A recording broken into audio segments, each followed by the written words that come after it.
आज की इस विस्तृत चर्चा में हम एक ऐसे प्रपोजल पर बात करने वाले हैं जो शिक्षक भर्ती की तैयारी कर रहे लाखों लोगों की नींद उड़ा सकता है, या शायद उन्हें चैन की नींद भी दे सकता है। बिल्कुल। हमारे सामने शिक्षा विभाग के कुछ इंटरनल ड्राफ्ट्स, न्यूज़ रिपोर्ट्स और पॉलिसी नोट्स का एक पूरा स्टैक रखा है। इन सभी सोर्सेज का फोकस एक ही बड़े झटके पर है। वो सुपर टीएटी को खत्म करने वाला प्रस्तावना। हाँ, सुपर टीईटी यानी चयन परीक्षा को हमेशा के लिए खत्म करना और इसके साथ ही 30,000 नई भर्तियों का रास्ता साफ करना। आइए इस पूरे गणित को डिकोड करते हैं। इस प्रपोजल को मतलब सिर्फ एक एडमिनिस्ट्रेटिव बदलाव समझना बहुत बड़ी भूल होगी। सही कहा। जब हम इन विभागीय ड्राफ्ट्स की गहराइयों में जाते हैं तो समझ आता है कि ये सिस्टम को फास्ट ट्रैक करने का एक बहुत ही अग्रेसिव तरीका है। सालों से चली आ रही पुरानी चयन प्रक्रिया के पूरे ढांचे को पलट कर रख देने की तैयारी चल रही है। और इस फास्ट ट्रैक अप्रोच की सख्त ज़रूरत भी थी।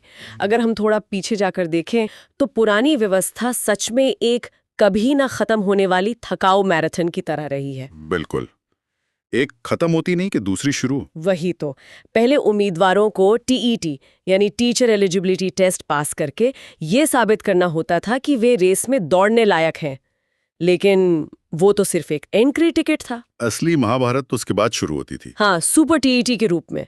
मतलब एक मैराथन दौड़कर खत्म करो और फिर मेडल के लिए तुरंत एक और स्प्रिंट लगाओ। दो अलग अलग परीक्षाएं, अलग अलग सिलेबस और तैयारी का दोगुना भारी दबाव। उस दोगुने दबाव का असर सिर्फ सिलेबस तक सीमित नहीं था। इसका एक बहुत बड़ा मनोवैज्ञानिक और आर्थिक पहलू भी है। आर्थिक पहलू जैसे वो कोचिंग की फीस। हाँ, दोहरी फीस, बार बार फॉर्म भरना, परीक्षा केंद्रों तक यात्रा करना, इन सब ने इस पूरी प्रक्रिया को एक डबल बर्डन बना दिया था। हमारे पास जो विभागीय नोट्स हैं वो साफ तौर पर इस बात को स्वीकार करते हैं कि ये 2 चरणों वाली प्रक्रिया बहुत लंबी और विवादों से घिरी रहती थी। एकदम। अब जो नया प्रपोजल शिक्षा विभाग की मेज पर है वो इस दूसरे चरण को यानी चयन परीक्षा को पूरी तरह से जड़ से उखाड़ने की बात कर रहा है। यहाँ पर गेम पूरी तरह से बदल जाता है।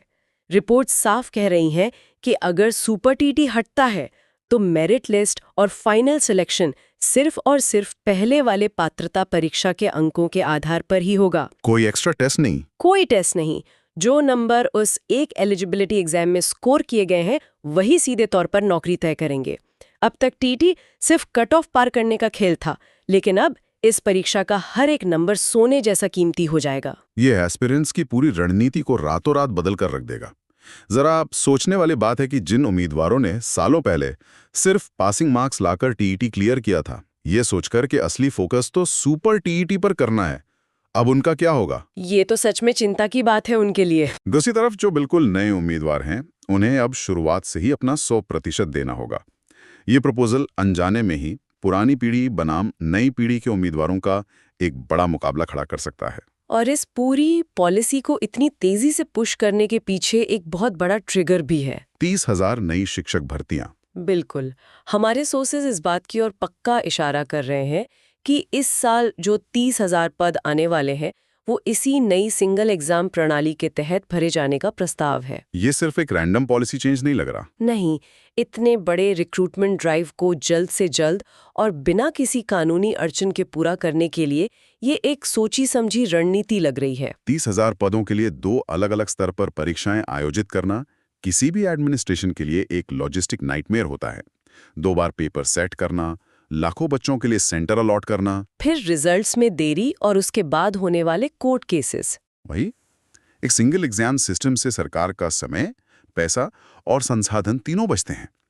इसलिए इस नए ढांचे को इन 30,000 नौकरियों की अर्जेंसी के साथ जोड़कर देखना पूरी तरह से लॉजिकल है। लॉजिकल तो है, लेकिन असली सवाल ये है कि क्या ये सब सच में धरातल पर उतरेगा? कागजों और प्रस्तावों की दुनिया से बाहर निकलकर देखें तो ये अभी भी सिर्फ एक ड्राफ्ट है। क्या ये नया नियम वास्तव में लागू होगा या हमेशा की तरह एक और कागजी प्रस्ताव बनकर धूल फेंकता रहेगा? फिलहाल शिक्षा विभाग के गलियारों में इसी पर सबसे ज्यादा मंथन चल रहा है। क्या सिस्टम इस अचानक होने वाले बदलाव के लिए तैयार है? जब तक इस पर कैबिनेट की अंतिम मोहर नहीं लग जाती, तब तक ये एक सस्पेंस बना रहेगा। हालांकि जिस तरह से इन 30,000 भर्तियों का प्रेशर है, ऐसा लगता है कि इस ड्राफ्ट को हकीकत में बदलने में ज्यादा समय नहीं लगेगा। मुझे भी यही लगता है। रिक्रूटमेंट प्रोसेस को सिर्फ एक एग्जाम के स्कोर पर लाकर खड़ा कर रहा है। ये एक ऐसा बदलाव है जो दशकों पुरानी व्यवस्था को पूरी तरह से रीसेट कर देगा।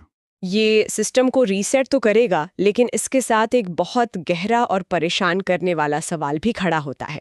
कौन सा सवाल? अगर भविष्य में नौकरी पाने का इकलौता आधार सिर्फ और सिर्फ एक पात्रता परीक्षा के अंक ही होंगे, तो क्या उस एक परीक्षा में सर्वोच्च अंक लाने की होड़ और उसका तनाव पहले से कहीं अधिक नहीं बढ़ जाएगा? ये बहुत ही वैलिड पॉइंट है। क्या एक परीक्षा हटा देने से उम्मीदवारों का बोझ सच में कम होगा, या फिर प्रतिस्पर्धा इतनी कटथ्रोट हो जाएगी कि वो एक ही एग्जाम 2 एग्जाम से भी ज्यादा भारी लगने लगेगा? ये हम सभी के लिए एक बहुत बड़ा सोचने का विषय है।